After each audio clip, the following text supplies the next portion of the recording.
Hello friends, मैं doctor नवीन अलावादी आज आपके सामने एक new video lymph node TB पर लेकर के आया हूँ कि लिम्फ नोड टीबी में कौन कौन से टेस्ट, कौन कौन से इन्वेस्टिगेशंस हम करते हैं जिससे कि पता चले कि ये लिम्फ नोड टीबी है और टीबी की दवाइयाँ जल्दी शुरू कर सकें। तो आज का ये वीडियो बहुत इंपॉर्टेंट है क्योंकि मैं आपको लाइन से सारे टेस्ट बताऊंगा एक एक करके और इनकी क्या सिग्निफिकेंस है ये भी आपको बताऊंगा। तो शुरू करते हैं आज का ये वीडियो। लिम्फ नोड टीबी में कौन कौन सी जाँचें, कौन कौन से टेस्ट किए जाते हैं। अगर शरीर में कहीं पे भी लिम्फ नोड का इन्लार्जमेंट है तो सबसे पहला और इम्पोर्टेंट टेस्ट होता है FNAC, जिसे हम बोलते हैं फाइन निडल एस्पिरेशन साइटोलॉजी। एक पतली निडल से लिम्फ नोड के अंदर हम सुई से जांच करते हैं। उसको जो मटेरियल आता है एक स्लाइड पे स्प्रेड करके माइक्रोस्कोप में देख लेते हैं उसको स्लाइड को, और उसमें एक फ्लावर लाइक अरेंजमेंट सेल्स का मिल जाता है जिसे एपिथेलियोइड सेल ग्रेनुलोमा बोलते हैं। ये एक हाईली सेंसिटिव और स्पेसिफिक टेस्ट है टीबी के लिए। अगर ये दिख जाता है तो टीबी की दवाइयाँ इमीडिएटली शुरू कर दी जाती है।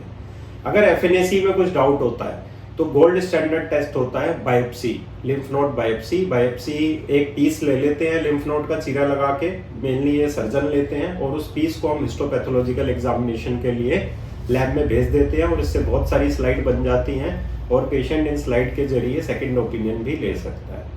इसके बाद नेक्स्ट इन्वेस्टिगेशन होता है चेस्ट एक्सरे, क्योंकि अगर किसी पेशेंट को टीबी का शक है या गांठों का एनलार्जमेंट हमें देखना है मिडेस्टाइनम में, जो कि जगह होती है दोनों लंग के बीच की, तो गांठों का एनलार्जमेंट अगर थोड़ा ज़्यादा है तो एक्सरे में मिडेस्टाइनल एनलार्जमेंट देखने को मिलता है। लिम्फ नोड हाइलर रीजन में जो दोनों लंग्स के बीच वाली जगह होती है वहाँ पे हाइलर एनलार्जमेंट देखने को मिल जाता है। तो लिम्फ नोड टीबी का शक हमें चेस्ट एक्सरे के जरिए भी हो सकता है। या लिम्फ नोड टीबी कई बार पल्मोनरी टीबी के साथ होती है, तो कोई निशान, कोई पैच, या कभी पानी वाली टीबी जिसे प्लूरल टीबी बोलते हैं उसके साथ होती है, तो कोई पानी वगैरह, ये सब चीज़ें हमें एक्सरे में देखने को मिल सकती हैं। इसके बाद नेक्स्ट इन्वेस्टिगेशन आता है CT scan of the chest. Generally ये CT स्कैन हम कंट्रास्ट करते हैं क्योंकि कंट्रास्ट से ही हमें पता चलता है कि लिम्फ नोड का एग्जैक्ट एनलार्जमेंट है और कितना है, ये कंट्रास्ट से पता चलता है। तो हम जो CT स्कैन करते हैं वो कंट्रास्ट वाला करते हैं, और CT स्कैन हम चेस्ट का कर सकते हैं देखने के लिए गांठों का एनलार्जमेंट जो कि मिडेस्टाइनम में देखने को मिलता है। नेक का कर सकते हैं, अगर हमें डाउट है नेक में कि गांठें हैं या नहीं है, डाउट है तो हम नेक का कर सकते हैं। और पेट का कर सकते हैं, एब्डोमिनल टीबी में गांठों का एनलार्जमेंट देखने के लिए CT स्कैन एब्डोमेन का कर सकते हैं। इसके बाद नेक्स्ट इन्वेस्टिगेशन होता है अल्ट्रासाउंड। अल्ट्रासाउंड हम नेक का कर सकते हैं गांठों का एनलार्जमेंट देखने के लिए कि कितना है, कितने सेंटीमीटर का है। अल्ट्रासाउंड हम पेट का कर सकते हैं देखने के लिए जो मेजेंट्रिक नोड हैं, कोलिक नोड्स हैं, इलियोकोलिक नोड्स हैं, ये सब देखने के लिए जो इंटेस्टाइन के चारों ओर हमारे लिम्फ नोड होती है, गांठें होती हैं, ये बढ़ जाती हैं, तो अल्ट्रासाउंड के माध्यम से हम उन जांचों को भी देख सकते हैं। इसके बाद कुछ लिम्फ नोड एनलार्जमेंट होता है प्री ओरिकुलर या पोस्टीरियर ओरिकुलर रीजन में, यहाँ पे कान के पास, तो यहाँ पे हमारे कुछ नर्व्स होती है, ठीक है, तो नर्व का भी डिजनरेशन या नर्व का डैमेज देखने को मिलता है जिससे हाथों पैरों में, बॉडी में वीकनेस आ सकती है।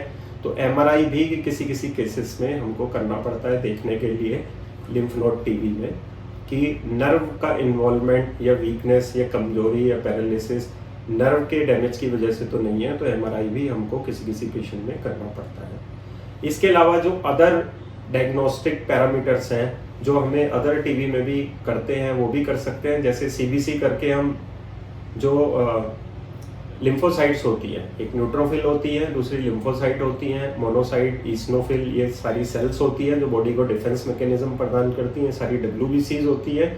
तो इसमें टीबी में WBC काउंट तो नॉर्मल रहता है लेकिन लिम्फोसाइट बढ़ जाती है। लिम्फोसाइट मेनली 20 से 40% होती हैं, अगर ये 40% से ज़्यादा है तो ये भी एक टीबी का इंडिकेशन होता है लिम्फोसाइट्स का बढ़ना। इसके बाद होता है मोन्टूक्स टेस्ट, जिसे हम ट्यूबरकुलिन स्किन टेस्ट या TST या स्किन टीबी टेस्ट भी बोलते हैं। इसमें स्किन पे ऊपर ही एक इंजेक्शन लगाते हैं टीबी के बैक्टीरिया का, जो कि 48 से 72 घंटे में कितना फूल गया है, कितनी स्वेलिंग हो गई है वो देखते हैं। लेकिन इससे हमें खाली टीबी का इन्फेक्शन पता चलता है, ये पता नहीं चलता कि पेशेंट को डिजीज़ है। तो ये बहुत अच्छा और बहुत इम्पोर्टेंट इन्वेस्टिगेशन टीबी का नहीं है, इस बात को ध्यान रखना जरूरी है। ये खाली ये बताता है कि पेशेंट को टीबी का इन्फेक्शन हुआ है, डिजीज़ को नहीं बताता है। इसके अलावा हम ESR करते हैं, ESR जनरली 50 से ऊपर मिलता है, ये तो टीबी का इंडिकेशन बन जाता है कि हाँ कि पेशेंट को टीबी हो सकती है अगर ESR की वैल्यू काफ़ी ज़्यादा है, स्पेशली 50 से ज़्यादा। सीआरपी की भी वैल्यू कभी कभी हम करते हैं, जो कि एक इन्फ्लेमेटरी मार्कर है। अदर इन्फ्लेमेटरी डिजीज में भी ये बढ़ता है, जैसे बैक्टीरियल इन्फेक्शन, वायरल इन्फेक्शन और टीबी में भी बढ़ता है। तो अगर ये बढ़ रहा है तो ये भी एक इंडिकेशन होता है कि टीबी ये हो सकती है। इसके अलावा लास्ट टेस्ट होता है जिसे हम बोलते हैं क्वांटिफेरॉन टीबी गोल्ड। ये भी मोंटुक्स टेस्ट की तरह ही होता है, लेकिन ये ब्लड से होता है, कॉस्टली होता है और ये खाली टीबी का इन्फेक्शन बताता है, टीबी की डिजीज को नहीं बताता है। तो फ्रेंड्स, आज मैंने आपको मेन टेस्ट बताए हैं जो हम लिम्फ नोड टीबी में करते हैं। इसके अलावा एक ईबस नाम का टेस्ट होता है या ब्रोंकोस्कोपी होती है, जिससे हम जो दोनों लंग्स के बीच की जगह होती है मिडिस्टाइनम, वहाँ पे जो गांठें होती हैं वहाँ पे कुछ लिम्फ नोड्स होते हैं, जैसे सबकेराइनल होते हैं, हाइलर नोड होते हैं, लोअर पैराट्रेकियल, अपर पैराट्रेकियल, प्रीकेराइनल, ये सब हमारे लिम्फ नोड के स्टेशंस होते हैं। इनका इन्लार्जमेंट जो देखने को मिलता है, तो एक ईबस नाम का टेस्ट होता है जो ब्रोंकोस्कोपी की टिप पे हमारा अल्ट्रासाउंड का प्रोब लगा रहता है। तो हम रियल विजन में देख करके नोड को आइडेंटिफाई करके उसका हम एफएनएसी या टीबीएनए बोलते हैं, ट्रांस ब्रोंकियल निडल एस्पिरेशन इसको बोलते हैं टेस्ट को। तो वो करके हम टीबी की डायग्नोसिस बना सकते हैं, मिडिस्टाइनल लिम्फ नोड एनलार्जमेंट की डायग्नोसिस हम बना सकते हैं ईबस और ब्रोंकोस्कोपी के माध्यम से। आई होप फ्रेंड्स, मैंने आपको लिम्फ नोड टीबी के आज जितने भी टेस्ट हैं वो बताए हैं। इसके अलावा जो लास्ट टेस्ट होता है वो होता है, अगर कोई लिम्फ नोड एनलार्जमेंट है, बाहर की तरफ है लंग्स में, तो सीटी गाइडेड बायोप्सी या एफएनएसी भी टेस्ट करते हैं हम। ये हम पेशेंट को सीटी स्कैन में लिटा करके, सीटी स्कैन में रियल विजन में देख करके हम लिम्फ नोड का बायोप्सी या एफएनएसी ले लेते हैं। और ऐसे ही हम एब्डोमन में, पेट में अगर कोई लिम्फ नोड है तो पेशेंट को सीटी स्कैन में लिटा करके, सीटी स्कैन में रियल विजन में देख करके पेट के लिम्फ नोड का हम एफएनएसी ले सकते हैं, या हम अल्ट्रासाउंड गाइडेड एफएनएसी भी कर सकते हैं। अगर नेक पे नोड्स हैं और हमें नहीं दिख रहे हैं, सुपरफिशियल नहीं है, तो अल्ट्रासाउंड का प्रोब लगा के रियल विजन में देख करके हम उसको लिम्फ नोड को लेकर के उसका हम मटेरियल स्प्रेड कर सकते हैं स्लाइड पे, और उसको माइक्रोस्कोप में देख करके ग्रेनुलोमा आइडेंटिफाई कर सकते हैं। एक और इम्पोर्टेंट टेस्ट होता है जिसे हम बोलते हैं एएफबी, एसिड फास्ट बेसिलाई स्टेन। अगर लिम्फ नोड में से पस आ रही है, पंचर हो गया है, तो उस पस को इकट्ठा करके हम उसमें एएफबी टेस्ट या जीन एक्सपर्ट फॉर टीबी या सीबी नेट जो गवर्नमेंट में टेस्ट होता है, तो ये कर सकते हैं। इसमें हमें एमडीआर टीबी का भी पता चल जाता है, रेफेम्पिसिन का रेसिस्टेंस भी साथ में पता चल जाता है। तो जो पस लाइक मटेरियल है, जो लिम्फ नोड का डिस्चार्ज है, उसको लेकर के हम कल्चर भी कर सकते हैं, fungal stain, gene expert, AFB stain, AFB culture जो टीबी का कल्चर होता है, ये सारे टेस्ट हम उसमें भी कर सकते हैं।